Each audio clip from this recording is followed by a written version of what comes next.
श्री शिवाय नमस्तुभयम। दोस्तों, आप सभी लोग जानते हैं कि 22 जनवरी 2025 यानी बुधवार को पड़ रही है माघ महीने की अष्टमी तिथि। और दोस्तों, यह वह तिथि है जो माघ महीने में पड़ने वाली सबसे बड़ी तिथि है, क्योंकि यह बुधवार के दिन पड़ रही है, जो बहुत ही खास है। और दोस्तों, आप सभी लोग जानते हो, बुधवार अष्टमी तिथि का अगर सबसे बड़ा कोई उपाय है तो वह 5 गेहूं के दाने वाला उपाय है। तो दोस्तों, इस बुधवार अष्टमी तिथि के दिन आप लोगों को इस वाले उपाय को जरूर करना है। बहुत सारे लोग होंगे जिन लोगों ने इस उपाय को ना किया हो, मतलब पूरा साल निकल गया, उन्होंने किसी भी दिन इस 5 गेहूं के दाने वाला उपाय को ना किया हो। पर दोस्तों, आपके पास एक आखिरी मौका बचा हुआ है, जो कि 22 जनवरी बुधवार अष्टमी तिथि के दिन है। तो इस दिन आप लोगों को इस वाले उपाय को जरूर कर लेना है। भले ही आपने पूरे साल भर इस उपाय को ना किया हो, पर अगर आपने इस माघ महीने के बुधवार अष्टमी तिथि के दिन अगर इस वाले उपाय को कर लिया, तो आपको इस उपाय को करने का वह फल मिलेगा जिसकी आपने कभी कल्पना भी नहीं करी होगी।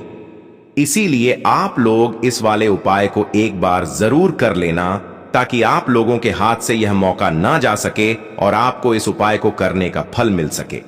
दोस्तों, यह उपाय पंडित जी ने अपनी अभी की ही शिव महापुराण की कथा में बताया है, जिस उपाय को आज हम आपको बहुत अच्छे से समझाने वाले हैं। इस वीडियो को देखने के बाद इस उपाय को समझने के लिए आपको कोई और वीडियो को देखने की जरूरत नहीं पड़ेगी। तो चलिए दोस्तों, उपाय को शुरू करते हैं। देखिए, यह इस माघ महीने के बुधवार अष्टमी तिथि के दिन यह इतना खास होता है, इतना महत्वपूर्ण होता है। देखा गया है, कभी कभी बड़े बड़े पूजा पाठ अनुष्ठान से जो मनोकामना पूर्ण नहीं होते, वह माघ महीने के बुधवार अष्टमी तिथि के दिन एक छोटे से उपाय करने से ही आपकी मनोकामना पूर्ण हो जाती है। और बहुत सारे लोगों ने इस उपाय को किया भी है और उनको इस उपाय को करने का फल भी जरूर मिला है। अगर आप लोग भी इस उपाय को करना चाहते हैं, तो आप इस उपाय को पहले अच्छे से समझ लेना, सुन लेना, उसके बाद करना। आपको इस उपाय का फल जरूर मिलेगा। और इस उपाय को कर लेने से आपके घर में चाहे किसी भी प्रकार की दुख और समस्या क्यों ना चल रही हो, आपको उसका कारण भी नहीं पता है कि भाई यह समस्या किस कारण से चल रही है, उसका कुछ भी कारण हो सकता है, जैसे पितृदोष हो सकता है या किसी भी तरह का मंगल दोष भी हो सकता है। तो इस दिन आप लोगों को यह वाला उपाय कर लेना है। यह एक ऐसा उपाय है जिस उपाय को अगर किसी विशेष दिन पर किया जाए, तो भाई उस विशेष दिन का जो है वह तो हमें मिलता ही मिलता है। पर हमने उस दिन पर इस 5 गेहूं के दाने वाला उपाय को किया है, तो हमें उससे भी बड़ा फल मिलता है, और फल बहुत जल्दी मिलता है, क्योंकि आप इस उपाय को बहुत ही बड़े और विशेष दिन पर कर रहे हो। तो चलिए अब उपाय के बारे में बात करते हैं। लेकिन उससे पहले आप लोगों को यह जानना आवश्यक है कि आखिर यह उपाय किस समय करना है, किसको करना है और कैसे करना है। तो चलिए हम आगे आपको वीडियो में एक एक करके बता देते हैं। लेकिन उससे पहले अगर आप लोग हमारे चैनल पर नए हैं, तो हमारे चैनल को सब्सक्राइब कर लेना और इस वीडियो को लाइक करके कमेंट बॉक्स में श्री शिवाय नमस्तुभयम ओम नमः शिवाय जरूर टाइप कर देना। तो दोस्तों, इस 5 गेहूं के दाने वाला उपाय को हमें इस बुधवार अष्टमी तिथि के दिन कैसे करना है, किसको करना है, किस समय करना है और कहां पर करना है, यह सारे सवालों के जवाब आपको इस वीडियो में मिल जाएंगे। और जो यह वीडियो देखेगा भाई, उसको 5 गेहूं के दाने वाला उपाय जरूर करना चाहिए, क्योंकि इस दिन 5 गेहूं के दाने का भी बहुत ही बड़ा और विशेष महत्व होता है। और जब बात आ जाए 5 गेहूं के दाने की, तो यह सोने पर सुहागा वाली बात हो जाती है, और यह एक बहुत ही बड़ा उपाय हो जाता है इस बुधवार अष्टमी तिथि का। तो अब दोस्तों, इस 5 गेहूं के दाने वाला उपाय को आखिर करना किसको है, सबसे पहले हम लोग वह बात जान लेते हैं। तो देखो, घर की जो बड़ी माताएं बहनें होती हैं, उन माताओं बहनों में से कोई भी एक बड़ी माता बहन इस वाले उपाय को कर सकती है। और दोस्तों, अगर आप चाहे तो अपने घर में से सभी सदस्यों को भी इस उपाय को करवा सकते हैं। अगर किसी व्यक्ति की खुद की कोई मनोकामना है, खुद की कोई दुख और परेशानी है जो कि वह अपने लिए ही करना चाहता है, इस वाले उपाय को तो वह खुद अपने लिए भी कर सकता है। बाकी अगर कोई घर में से ऐसा है जो कि अपने पूरे घर परिवार की सुख और शांति के लिए यह वाला उपाय करना चाहता है, तो भाई वह भी कर सकता है, उसमें भी कोई दिक्कत वाली बात नहीं है। कहने का मतलब यह है कि इस उपाय को हर एक सदस्य भी कर सकता है और पूरे घर परिवार के सदस्य के लिए घर की बड़ी माताओं बहनों में से कोई एक माता बहन भी कर सकती है। माताएं बहनें अगर घर में उपस्थित ना हो या वह यह वाला उपाय ना कर पा रही हो तो फिर घर का कोई बड़ा सदस्य भी इस 5 गेहूं के दाने वाला उपाय को कर सकता है, चाहे फिर वह पुरुष ही क्यों ना हो। उसमें कोई भी दिक्कत वाली बात नहीं है। उसके बाद में दोस्तों जो अगला प्रश्न निकल कर आता है वह यह आता है इस उपाय को लेकर कि आखिर इस उपाय को हमें किस समय करना है, सुबह के समय करना है कि शाम के समय करना है। तो देखो, इस वाले उपाय को आप लोग सुबह के समय भी कर सकते हो और शाम के समय प्रदोष काल में भी कर सकते हो। अब अगर आप पूछो कि भाई साहब सबसे उत्तम समय कौन सा रहेगा इस 5 गेहूं के दाने वाला उपाय को करने का, तो हम आपसे बस यही कहेंगे कि इस उपाय को आप सुबह के समय करेंगे तो ज्यादा बेहतर होगा। बाकी अगर शाम के समय भी करेंगे तो भी अच्छा होगा, उसमें कोई भी दिक्कत वाली बात नहीं है। तो अब दोस्तों जो अगली सबसे बड़ी और महत्वपूर्ण बात आती है वह यह आती है कि सुबह अगर हम उपाय को करेंगे तो हमें कितने बजे से लेकर कितने बजे तक के बीच में करना है, और शाम के समय प्रदोष काल में करेंगे तो हमें कितने बजे से लेकर कितने बजे के बीच में करना है। सुबह जितनी जल्दी हो सके आप उपाय को करने की कोशिश करना। बाकी अगर किसी कारणवश लेट भी हो जाओ, थोड़ी देर भी हो जाए तो 10 या 11 बजे तक भी आप उपाय कर लेना, पर 12 बजे से ज्यादा देरी ना हो, ठीक है? इस बात का ध्यान रखना। उसके बाद में दोस्तों अगर शाम के समय प्रदोष काल की बात करें, प्रदोष काल का जो समय है होता है वह शाम के 6 बजे से शुरू हो जाता है। मतलब शाम के 6 बजे से लेकर 7 बजे के बीच का जो समय होता है यह समय प्रदोष काल का समय होता है। इस उपाय को 7 या 8 बजे के बीच में भी कर सकते हो। मतलब शाम के 6 बजे से रात 8 बजे के बीच में आप कभी भी इस वाले उपाय को कर सकते हो, उसमें कोई भी दिक्कत वाली बात नहीं है।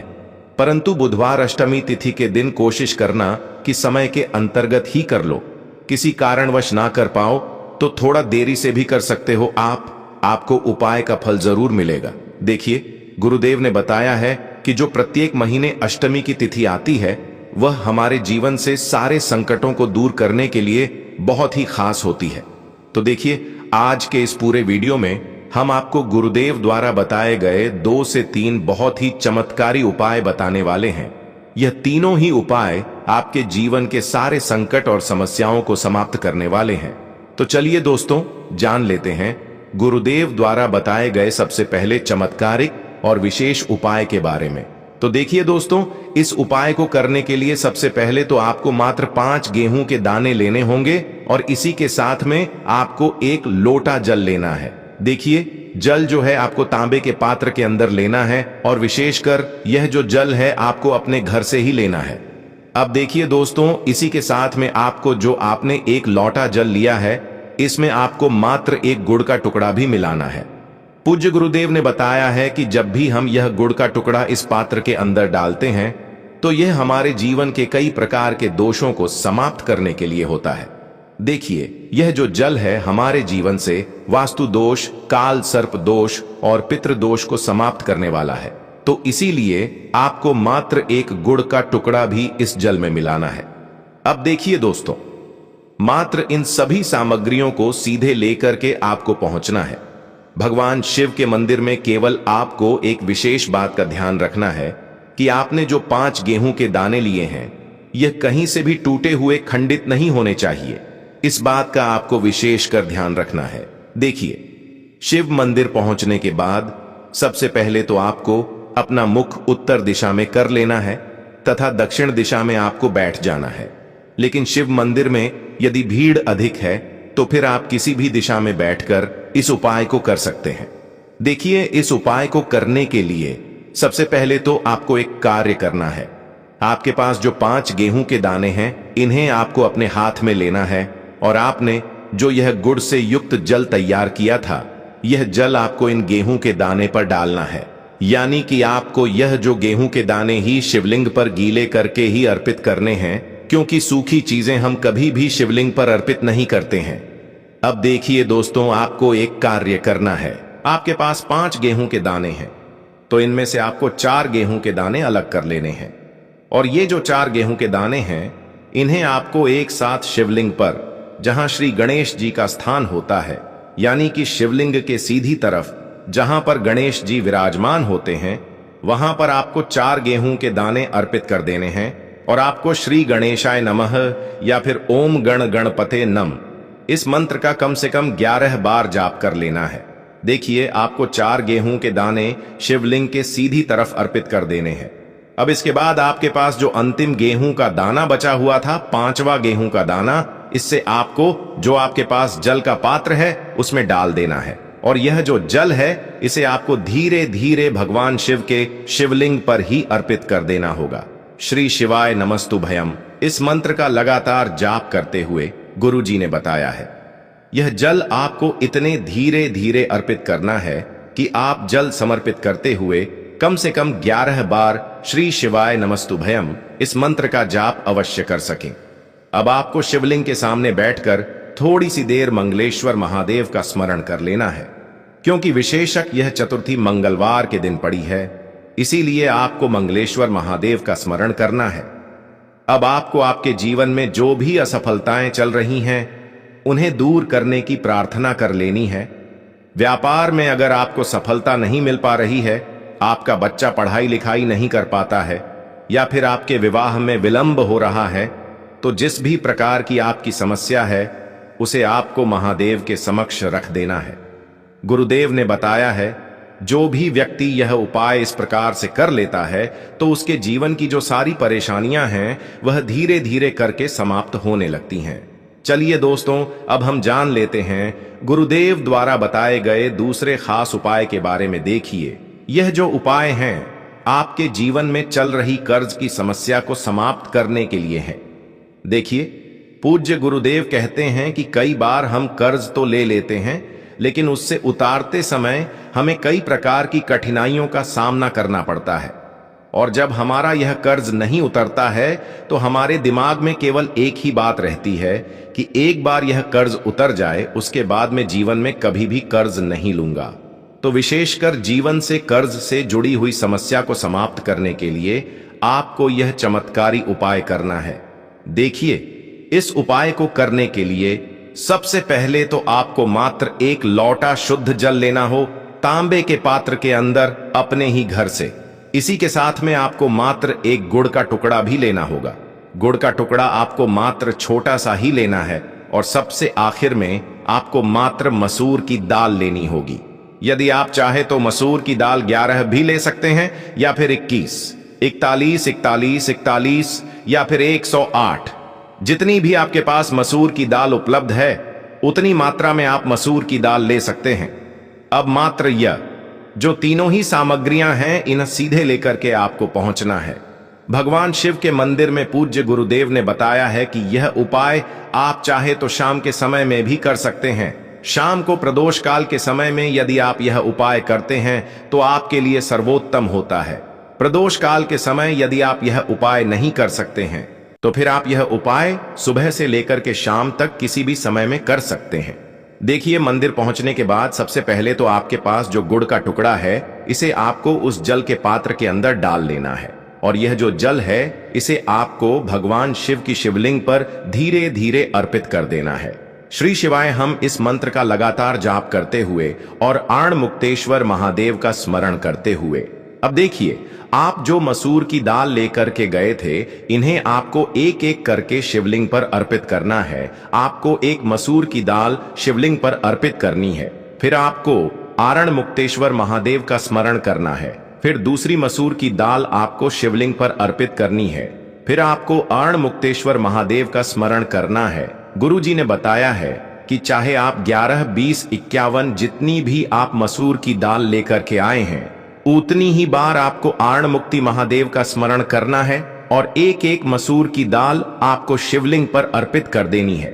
पूज्य गुरुदेव ने बताया है कि जो भी व्यक्ति लगातार 5 बुधवार इस उपाय को कर लेता है तो गुरु जी ने बताया है कि इस उपाय को करने के बाद हमारे जीवन में धन प्राप्ति के रास्ते कहीं ना कहीं से खुल ही जाते हैं।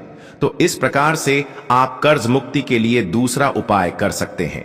अब दोस्तों, हम जानते हैं तीसरे विशेष और चमत्कारिक उपाय के बारे में। देखिए, यह उपाय विशेषकर ऐसे लोगों को करना है जिनके शरीर में कोई भी रोग हो गया है, कोई भारी बीमारी हो गई, या फिर जिनके बिजनेस में व्यापार में बढ़ोतरी नहीं हो पा रही, लगातार उनका व्यापार ठप होते जा रहा है, या फिर उन्हें अपने नौकरी में पदोन्नति नहीं प्राप्त हो पा रही है, या फिर यदि जीवन में धन की प्राप्ति नहीं हो पा रही है, तो विशेषकर ऐसे लोगों को यह उपाय करना है। देखिए, इस उपाय को करने के लिए आपको मात्र 1 लोटा शुद्ध जल लेना होगा, तांबे के पात्र के अंदर अपने घर से। अब देखिए, इसी के साथ में आपको मात्र 5 बेलपत्र लेनी है। देखिए, यदि आपको बेलपत्र प्राप्त नहीं हो पाती है तो आप लिपर जड़ी हुई बेलपत्र को पुनः शुद्ध जल से धो करके उनका उपयोग कर सकते हैं। लेकिन आपको ध्यान रखना है कि जो बेलपत्र है वह कहीं से भी टूटी हुए खंडित नहीं होनी चाहिए। तो देखिए, आपको मात्र यह जो दोनों ही सामग्रियां हैं इन्हें लेकर के पहुंचना है। भगवान शिव के मंदिर में यह उपाय भी आप सुबह से लेकर के शाम तक किसी भी समय में कर सकते हैं।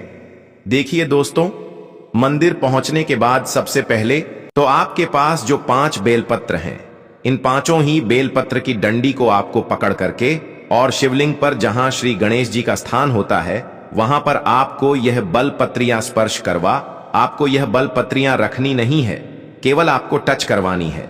आपको 5 बेलपत्र को एक साथ स्पर्श करवानी है। बेलपत्र को स्पर्श करते समय आपकी जो भी मनोकामना हो, चाहे आपको व्यापार, चाहे आपकी व्यापार से जुड़ी हुई कोई भी मनोकामना हो, या फिर आपकी नौकरी के लिए, या फिर आपकी अपनी किसी भी प्रकार की मनोकामना हो जिसके लिए आप यह उपाय कर रहे हैं, तो उस मनोकामना की पूर्ति के लिए आपको प्रार्थना कर लेनी है। और यह जो बेलपत्र हैं, इन आपको श्री गणेश जी वाले स्थान से उठा करके सीधे शिवलिंग पर अर्पित कर देनी है। देखिए, 5 ही बलपत्री आपको इस प्रकार से अर्पित करनी है कि जो चिकनी साइड है वह शिवलिंग से स्पर्श रहेगी, डंडी वाला भाग जलाधारी को रहेगा। इस प्रकार से आपको ये 5 ही बेलपत्रियां शिवलिंग पर अर्पित कर देनी है। अंत में जो आपके पास 1 लोटा शुद्ध जल है, इसे भी आपको धीरे धीरे भगवान शिव के शिवलिंग पर ही अर्पित कर देना होगा। श्री शिवाय नमस्तुभयम इस मंत्र का जाप करते हुए पूज्य गुरुदेव ने बताया है कि जो भी व्यक्ति बुधवार के दिन पड़ने वाली इस विशेष अष्टमी पर यदि उपाय कर लेता है तो उसके जीवन की कोई ऐसी मनोकामना नहीं जिसे हमारे महादेव परिपूर्ण ना कर सके। तो इस प्रकार से आपको सुंदर सा उपाय भी करना है। तो दोस्तों, ये थे पूज्य गुरु जी द्वारा बताए गए कुछ बहुत ही खास उपाय। अगर आपको जानकारी अच्छी लगी हो तो वीडियो लाइक करिएगा। मिलते हैं फिर एक नए वीडियो के साथ। श्री शिवाय नमस्तुभयम।